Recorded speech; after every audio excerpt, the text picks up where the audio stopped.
Hello दोस्तों, नमस्कार। मैं हूं सुमन और आप देख रहे हैं decent law platform. Dear audience, हम लोग बहुत अरसे बाद मिल रहे हैं और जैसा कि आप लोगों को पता है कि इस दिवाली और छठ के जो छुट्टी होती है इसमें काफ़ी लोग व्यस्त हो जाते हैं। सेम टू सेम वैसा ही उसी प्रकार से आपके सुमन सर भी व्यस्त हो गए थे। हाँ, मैंने एक प्रॉमिस किया था आप लोगों से कि मैं आप लोगों की एआईबी की कंप्लीट प्रिपरेशन करवाऊंगा। बट ये लगता है आप लोगों को ऐसा लग रहा होगा सर अपने प्रॉमिस को तोड़ दिए। जी नहीं, मैं अपने प्रॉमिस को कभी नहीं तोड़ता और आगे भी नहीं तोड़ूंगा, क्योंकि मुझे प्रॉमिस अच्छी तरह से याद है और इस प्रॉमिस को मैं बिल्कुल निभाऊंगा।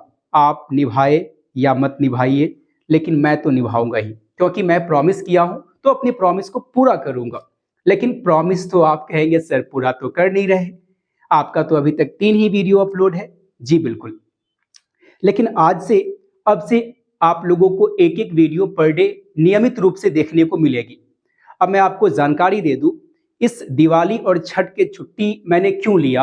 हालांकि इतनी छुट्टी मुझे नहीं लेनी चाहिए थी, बट मैंने लिया। आपको पता है कि एआईबी जो एग्जाम है ये बीसीआई के द्वारा कंडक्ट किया जाता है और बीसीआई ने एक नोटिफिकेशन दिया था। पहले तो किसी और डेट को एग्जाम होने वाला था, ये एग्जाम की डेट को बढ़ा दिया गया।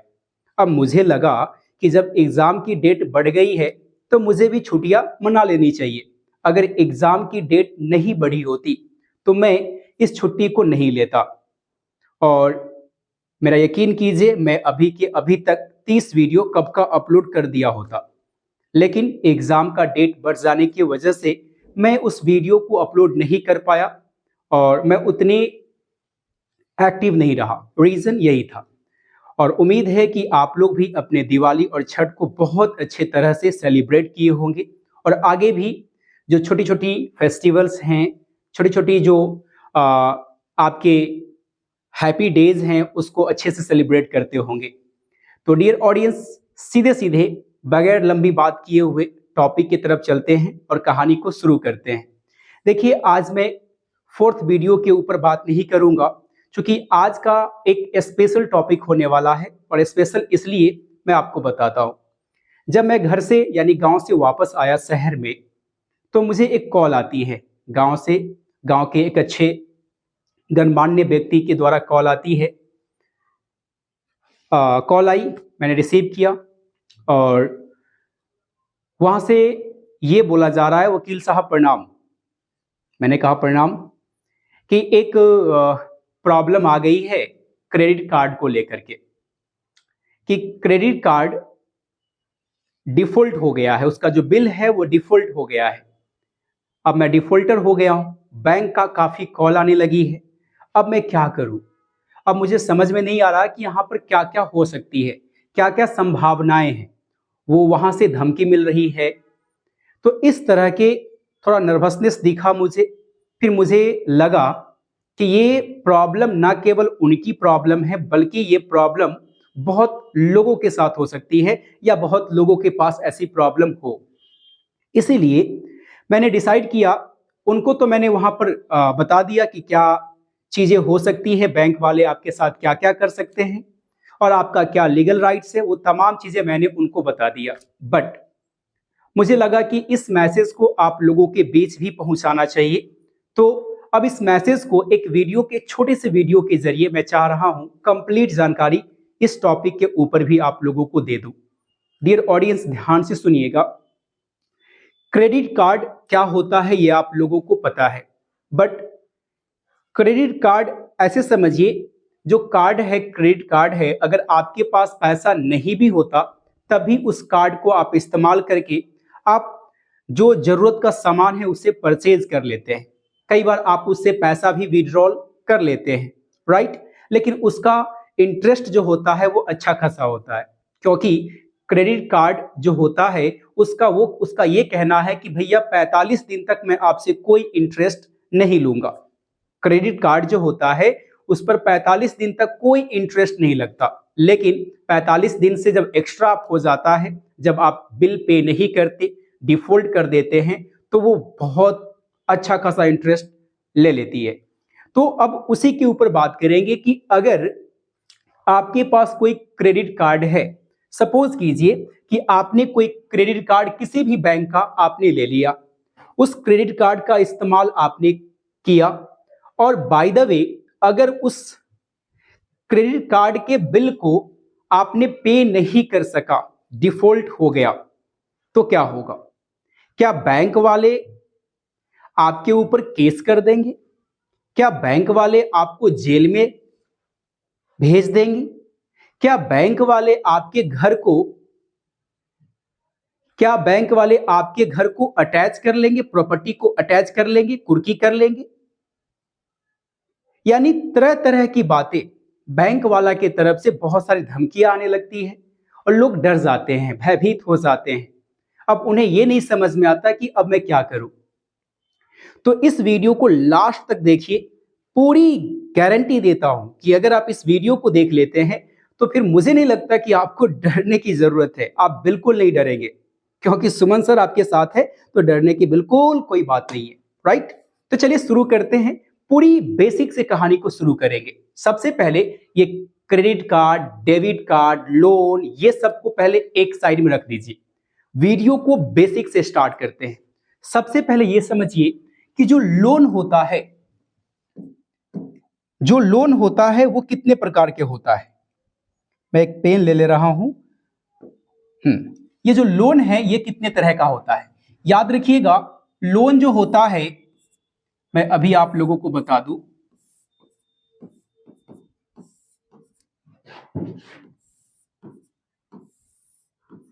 आप जैसा कि देख पा रहे हैं, लोन जो है एक उद्देश्य के आधार पर दिया जाता है। यानी आपका ऑब्जेक्ट जो है, आप क्या उद्देश्य रखते हैं उसके आधार पर आपको कई बार लोन दिए जाते हैं। तो ये लोन के प्रकार है।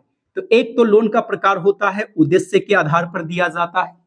दूसरा लोन जो दिया जाता है वो व्यवसाय के आधार पर। व्यवसाय कहने का मतलब आप कौन से बिजनेस करेंगे, क्या करना है, किस लिए आपको लोन चाहिए, तो वो है आपका व्यवसाय के आधार पे। तीसरा है आपका संपत्ति के आधार पे। संपत्ति के आधार पे कहने का मतलब क्या होता है, जैसे मान लीजिए आपके पास कोई संपत्ति है, कोई प्रॉपर्टी है, उस प्रॉपर्टी को आपने रख दिया गिरवी, या आपने उस प्रॉपर्टी को मॉर्गेज कर दिया, और मॉर्गेज करके आपने जो लोन लिया है तो संपत्ति के आधार पर लोन हो जाता है। जैसे एक होता है अवधि, यानी टाइम पीरियड के आधार पे लोन। टाइम पीरियड के आधार पर लोन होता है, जैसे कई लोन होते हैं जो शॉर्ट टर्म होते हैं, कुछ लोन होते हैं जो मीडियम टर्म होते हैं, कुछ लोन होते हैं जो लॉन्ग टर्म होते हैं। तो ये टाइम पीरियड के आधार पर, बेसिस पर भी लोन दिए जाते हैं। एक आपका है सरकारी योजना के तहत लोन। आपने सुना होगा, ऐसे बहुत सारी गवर्नमेंट का पॉलिसीज हैं, बहुत सारी योजनाएं हैं जिसके तहत आपको लोन जो है दिया जाता है। जैसे यहाँ पर मुद्रा लोन है, पीएमईजीपी लोन है, किसान क्रेडिट कार्ड यानी केसीसी लोन है, इसके बारे में आप अवगत होंगे। इसके बाद अन्य प्रकार के लोन आता है, जैसे credit card loan, working capital loan, micro finance loan, और एक आपका होता है गारंटी के आधार पर लोन। गारंटी मतलब होता है कि एक होता है सिक्योर्ड लोन और एक होता है अनसिक्योर्ड लोन। तो आपने बेसिकली ये देखा कि लोन के कितने प्रकार होते हैं। जैसे आपने देखा उद्देश्य के आधार पर लोन, यानी आपका क्या क्या ऑब्जेक्ट हो सकता है, आपकी क्या क्या उद्देश्य हो सकती है। जैसे आप पर्सनल लोन लेते हैं, होम लोन लेते हैं, व्हीकल लोन लेते हैं, एजुकेशनल लोन लेते हैं, एग्रीकल्चर लोन लेते हैं, बिजनेस लोन लेते हैं, गोल्ड लोन है, या फिर कंज्यूमर ड्यूरेबल लोन लेते हैं। ये लोन के बारे में आपको ऑलरेडी पता होगा, क्योंकि अगर मैं सभी लोन के बारे में एक एक करके बताऊं तो वीडियो बहुत लंबा हो जाएगी। तो मुझे लगता है ऐसा कि बस कंप्लीट मैंने लोन के बारे में बताया कि इस तरह के लोन होते हैं। अगर आपको लगता है कि इसमें से किसी भी एक लोन के बारे में आपको फुल जानकारी चाहिए, कंप्लीट जानकारी चाहिए, तो आप अभी कमेंट बॉक्स में जाकर के कमेंट कीजिए कि आपको किस लोन के बारे में जानकारी नहीं है। मैं उसके ऊपर कंप्लीट वीडियो बना दूंगा। एज फॉर एग्जांपल, अगर आपको लगता है कि सर पर्सनल लोन क्या होता है, उसमें रेट ऑफ इंटरेस्ट कितना होता है, पर्सनल लोन कैसे मिलती है, किस बिहाफ पर क्या क्या डॉक्यूमेंट लगता है, वो सारी जानकारी मैं आपको उस वीडियो में दूंगा अगर आप चाहेंगे तो। अगर आपको ऑलरेडी पहले से पता है आपको, तो फिर जानने की कोई जरूरत नहीं है, लेकिन ऑलरेडी पता नहीं है तो फिर आप मुझे कमेंट कीजिए, मैं इसके ऊपर कंप्लीट एक वीडियो बना दूंगा। राइट। तो आपने देखा कि इतने प्रकार के लोन होता है। कई बार आप मार्केट जाते हैं, मोबाइल फोन खरीद लेते हैं, वो भी लोन करवा लेते हैं। कई बार आप जाते हैं, स्कूटी खरीद लेते हैं, बाइक खरीद लेते हैं, तो ये सब लोन करवा लेते हैं लोन लेकर के। क्योंकि पैसा नहीं है, बैंक जो है आसानी से आपको आपकी सिविल देख करके लोन दे देती है और बड़े आराम से आप उस स्कूटी मोबाइल को घर पे ले आते हैं। तो इस प्रकार के आपने देखा कि लोन होता है। लेकिन मुद्दे की बात यह है कि ये तो लोन के प्रकार हो गया, लोन के टाइप्स हो गए कि इतने प्रकार के लोन होता है और इतने तरह से लोन जो है दिए जाते हैं। लेकिन एक बात गेस कीजिए, ये जितने भी लोन हैं, ये लोन दो ही प्रकार के होते हैं। याद रखिएगा, आपने जितने भी टाइप्स देखा, इसमें सबसे बड़ी बात यह है कि ये ऑलमोस्ट सारे के सारे लोन दो प्रकार के होते हैं। एक ऐसा लोन जो सिक्योर्ड होता है और एक ऐसा लोन जो अनसिक्योर्ड होता है। एज फॉर एग्जाम्पल मैं आपको बताऊं, देख पा रहे हैं, एक लोन होता है सिक्योर्ड और एक होता है अनसिक्योर्ड। इसका क्या मतलब है?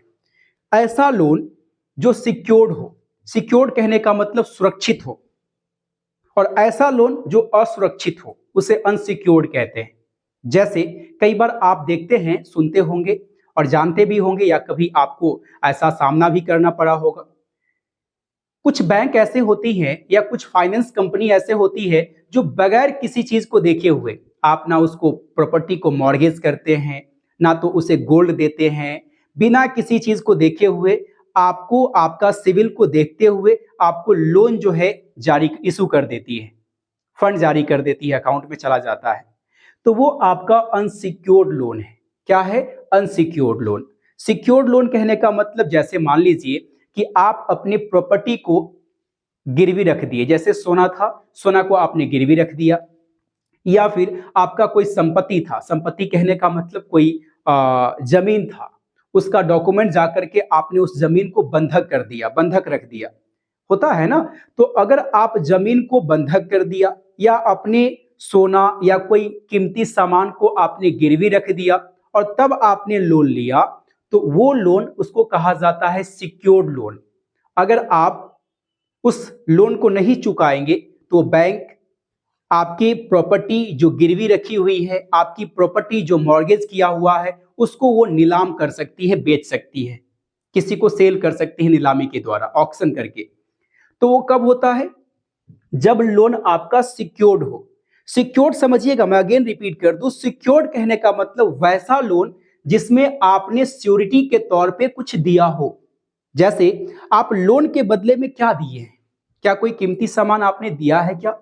अगर आपने कोई कीमती सामान दिया है तो वो हो गया सिक्योर्ड लोन। लेकिन आप लोन के बदले कोई भी सामान नहीं दिया तो वो आपका होता है अनसिक्योर्ड लोन। अब एज फॉर एग्जाम्पल, अगर मैं आपसे पूछूं और आप अभी कमेंट बॉक्स में लिखिएगा, क्रेडिट कार्ड का जो लोन होता है ये सिक्योर्ड लोन है या अनसिक्योर्ड लोन है? आप बताइएगा, फटाफट जाइए कमेंट कीजिए, सिक्योर्ड लोन है या अनसिक्योर्ड। चलिए मैं ही बता देता हूं, इतना क्यों मेहनत करेंगे आप। देखिए, क्रेडिट कार्ड का जो लोन मिलता है, क्या आप उसमें अपना कोई कीमती सामान देते हैं क्या किसी बैंक को? नहीं ना, नहीं देते, तो वो आपका अनसिक्योर्ड लोन है, अनसिक्योर्ड लोन।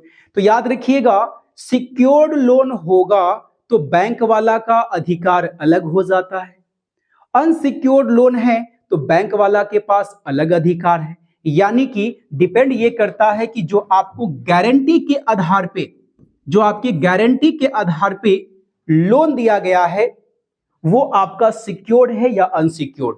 अगर सिक्योर्ड लोन है तो बैंक वाला के पास अधिकार अलग है, यानी अधिक अधिकार दिया गया है। और वही अगर आपका सिक्योर्ड लोन नहीं है बल्कि अनसिक्योर्ड है, तो अनसिक्योर्ड लोन में बैंक वाला के सीमित अधिकार दिए गए हैं, उतना अधिकार बैंक के पास नहीं दिया गया है। अब चर्चा करते हैं आगे की तरफ। ये लीजिए, यही इसी का आपका इंतजार था, है ना? इसी बात का तो इंतजार था, तो यही तो अभी हम लोग देखेंगे।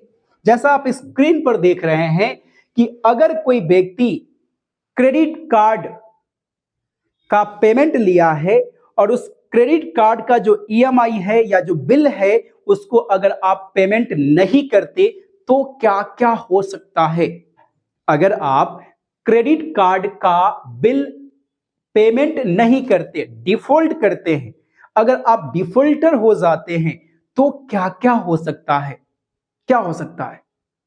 आप ही सोचकर बताइए कि अगर आप किसी बैंक का जो क्रेडिट कार्ड है उससे आपने कुछ अमाउंट को जो अपने अकाउंट में विड्रॉल कर लिया या कोई सामान खरीद लिया, अब उस क्रेडिट कार्ड के बिल को आप पे नहीं कर रहे हैं, डिफॉल्ट कर रहे हैं, आप डिफॉल्टर हो गए, तो क्या होगा।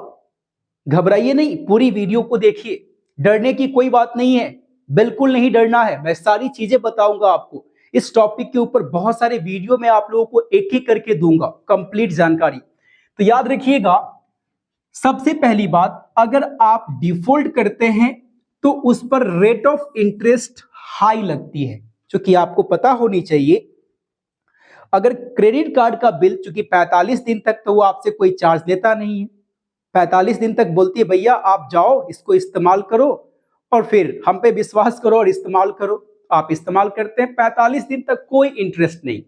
लेकिन याद रखिएगा 45 दिन के बाद, 45 दिन के बाद उस पर अच्छा खासा इंटरेस्ट लग जाता है, तो उस पर हाई इंटरेस्ट यानी ब्याज लग जाता है। दंड की बात करें तो कुछ पनिशमेंट भी दिया जाता है। पनिशमेंट कहने का मतलब, एक बात याद रखिएगा, ऐसा नहीं है कि आपको 4 साल 2 साल 1 साल का जेल हो जाएगा, ऐसा नहीं है। ये एक सिविल मामला है, मैं आपको आगे क्लियर करूंगा। तो याद रखिएगा, अगर आप क्रेडिट कार्ड का बिल पे नहीं करते तो आपके ऊपर रेट ऑफ इंटरेस्ट हाई लगेगा, आपका जो ब्याज दर है उसका दर बढ़ जाएगा, रेट ऑफ इंटरेस्ट बढ़ जाएगा, आपकी जो ब्याज सहित जो अमाउंट बनेगा वो अधिक बनेगा, राइट। तो याद रखिएगा। इसके बाद अगर आप क्रेडिट कार्ड के बिल को डिफॉल्ट करते हैं तो जो आपका सिविल स्कोर है, जिसके बिहाफ पर आपने उस क्रेडिट कार्ड को प्राप्त किया था, उस सिविल स्कोर को गिरा देगी। बैंक जो है, अगर आप डिफॉल्ट करते हैं ईएमआई पे करने में या बिल को पे करने में डिफॉल्ट करते हैं तो आपके सिविल स्कोर को कम कर देती है, जिससे फ्यूचर में आपको कोई बैंक, कोई दूसरा बैंक भी, ये बैंक तो नहीं ही देगी, कोई दूसरा बैंक भी आपको आपके सिविल स्कोर को देख करके, चूंकि क्रेडिट कार्ड सिविल स्कोर को देख करके ही दी जाती है, तो कोई दूसरा बैंक भी फ्यूचर में सिविल स्कोर को देखते हुए नहीं देगी, राइट। तो याद रखिएगा, सिविल स्कोर को गिरा देती है। कब? जब आप पेमेंट में डिफॉल्ट करते हैं तब। ये बातें। तीसरी बातें आती है रिकवरी कॉल्स एंड नोटिस। अगर आप पेमेंट को डिफॉल्ट करते हैं तो आपके घर पे लगातार कॉल्स आना स्टार्ट हो जाएगा उस ईएमआई या उस बिल को रिकवर करने के लिए। रिकवरी कॉल्स आएंगे, आपको कॉल आएगा कि मैं फ्ला क्रेडिट कार्ड से बोल रही हूं, आपका सर इतने का ईएमआई बना है या इतने का बिल जनरेट हुआ है, आप पे कब कर रहे हैं। अब आप बोलेंगे सर अभी नहीं है, तो वो आपसे रिक्वेस्ट करके किसी भी तरह मनाएंगे। अगर आप नहीं मानेंगे तो फिर आपके साथ वो थोड़ी सी अलग व्यवहार करते हैं, ठीक है ना। तो थोड़ा आपको लगेगा कि दुर्व्यवहार कर रहे हैं, तो उस तरीके से थोड़ी बहुत आपके पास कॉल आएगी, आपको धमकियां भी मिल सकती है। हालांकि एक बात यहां पर मैं और जोर दूं, आरबीआई के गाइडलाइंस के अगेंस्ट है।